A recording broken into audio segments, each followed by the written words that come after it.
You're watching Adrian Beck's Author Hangout, and I am thrilled to have beside me this next author.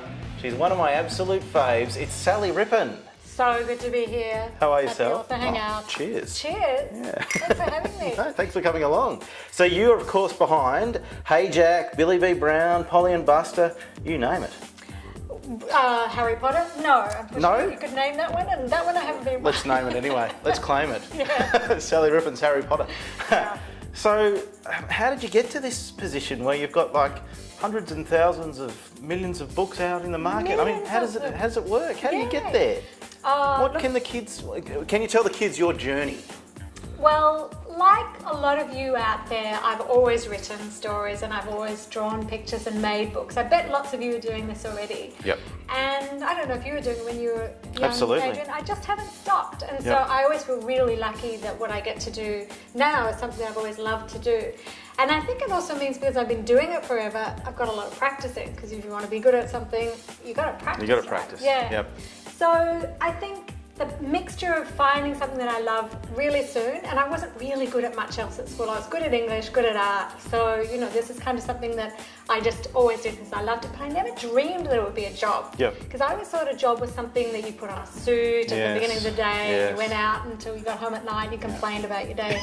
I didn't think it was something that you could love. No. So I just actually feel really lucky, and I feel like because I love my work so much, maybe that's what makes me good at it. I think if you love what you do, That's you're a really gonna good become point. good at it. Absolutely. Hopefully. The more you like it, the more effort you put on, I suppose. The more you want to do it as Yeah. well. I just drew all the time and Yeah. was always making books as well. So you're a writer from the word go. As soon as you left school and whatever, did you get straight into writing, or how did it all play I don't out? think it even started when I left school. I think it was definitely when I was in school. I actually had a teacher who I remember in grade 6, I think it was, who would read my stories out in class. And I used to pretend to be embarrassed. Like I'd kind of slink back in my chair and just get all red in my cheeks. Yeah. And I was really secretly proud. And I think it was that teacher Yeah. that made me think maybe other people want to hear my stories too. Yeah. And sometimes it can just be that one person that you meet that can say, you might want to consider this. You might actually be quite good at this. And that just gives you the inspiration and the energy to keep going with something.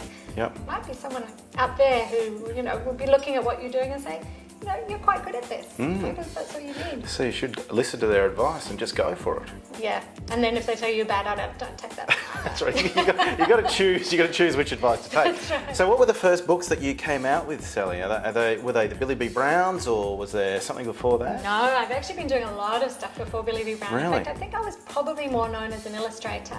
So I started out by writing and illustrating. The very first book I wrote and illustrated myself, called Speak Chinese Fang Fang, about a little girl that I used to tutor who had been born in China and would complain to me about her parents wanting her to speak Chinese at home all the time. So I wrote a book for her, and that got published, and that one won an Illustrators Award, which then meant that I was approached to illustrate for a lot of other people. Well, it's funny you say that you started off as an illustrator, because some of the kids might not realise, because they're so used to the Billy B. Browns and the Hey Jacks and all that sort of thing, that they didn't perhaps realise that you could also do the amazing drawings that are in the Polly and Buster. Were you sort of hoping to get an opportunity to start doing the illustrations again? Definitely. I think because really, other than the very first ones that I had published, I've always illustrated for other people, or when it came time to doing the Billy and the Jack books, we actually got another illustrator on board. And that was for a couple of reasons. One, because I was doing a lot of work at the same time and I didn't think I'd keep up with the deadlines. But also because I think the style of the illustrators for these two series actually suit the books most. And sometimes that's what you've got to do. You've got to find the style of the illustrator to suit the text. So when it came time to illustrating Polly and Buster, I got that opportunity to create the whole world again, which was really exciting. And so I wanted to create something a bit moody, a bit spooky, which is why I did it in charcoal. And I'm a really slow illustrator too. So it's very messy, actually, charcoal drawing. So you get dirty fingers at the end of it. Really dirty, but I love that. I put music on, I'm out of my studio in my garden, and I just get all covered in charcoal. And with charcoal, you have to keep taking it outside and spraying each layer. Yeah. Each one probably takes between about 4 and 6 hours. So. Wow. Yeah, but I love it, and I don't don't notice the time going. So when Yeah. I'm writing, after about 2 hours, my brain is hurting and I have to go for a walk. And sometimes Yeah. I have naps in Yeah. the day when I Yeah. write. That's how hard it is. This is a common theme. All the authors we're talking to are having naps in the middle of the day. Oh my goodness. Well, you can because you work from home, I think which this is is the another secret. bonus. This is an author secret that That's we're right. uncovering. All of them just sleep half the time. I know. We only choose this job because we like naps. That's right. If you had to turn up to a 9 to 5 job, you get in trouble. You have to sleep under your desk. I know. Actually, I know someone who does that. I won't say who it is. But with the illustrating, I can do it for hours and hours. I really don't notice the time going. Yeah. It's such a different part of my brain. So I'm glad I get to do both. Because one, I just feel like I'm putting my brain through a sieve, Yeah. coming up with stories. Yeah. But the drawing is really beautiful and quite, well, kind of relaxing, but work at the same time. Like, I guess like playing music. I don't know if you play music, Yes. but like if you're playing a piano for a really long time, you get into a bit of a vibe Yep. with a trance. Oh, that's You go great. Go forever. Good fun. Yeah. So you mentioned before that you had to get a lot of these Billy B. Browns and Hey Jacks out at the one time.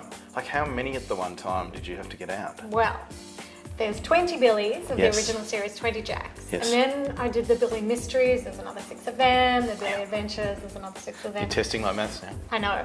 So, me too, actually. 40, 52? 40, 52 Yeah. within about 4 years. So, 52 books in how many? I know, they're very short. 4 years, did you say? Yeah, Oh my they're very goodness. short, but the tricky thing is that it doesn't matter how long or short a story is, Yeah. you still got to come up with a story arc. So if I'd been drawing on top of that, I think I would have probably gone mad. Yeah, well, thank goodness she hasn't gone mad, kids. Not too mad. Well, yeah, it's just, sometimes you wonder. Okay, so we're going to find out, Sally's delved into some of the insights into how she makes her books, but we're going to find out some specific writing tips from Sally in part 2. And let me tell you, I've had a sneak peek at what they are, and you don't want to miss them. They're good, aren't they? Absolutely not. Don't miss them. They're excellent. And I'm going to think about them right now. They're coming up next. Coming up, Sally's writing tips, which are excellent.